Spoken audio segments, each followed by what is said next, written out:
Gledate Dnevnik Radio Televizije Srbije. Građani mogu da mi veruju i ne moraju da mi veruju.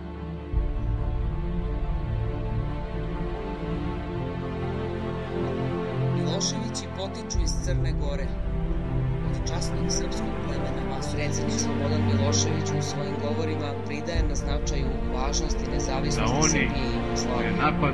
Jer samo kao nezavisna zemlja možemo ostvariti bolji standard i ostvarivanje nacionalnih interesa, a kao kolonija možemo biti samo eksploatator. Milošević staje pred svoj narod i kao vrhovni komandant i predsjednik ostavlja mir i nepovredivu. Javna i društvena svojina bi se brzo transformisala u privatnu, ali vlasnici te svojine iz dosadašnjeg iskustva naših susjeda pravilno registraciju.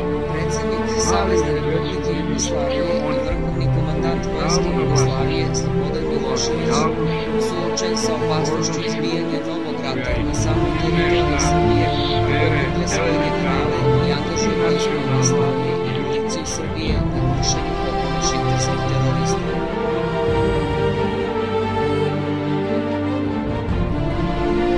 Ova nova evropska država, Savezna Republika Jugoslavija, je odmah dala do znanja zapadnim imperialistima što nas je veliki gospodar Njegoš podučio. Vuk na ovcu svoje pravo ima kad Tirjanin na slaba čovjeka.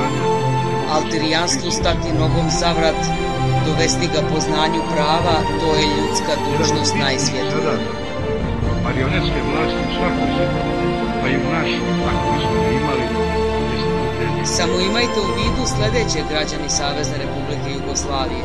Naš neprijatelj ne spava.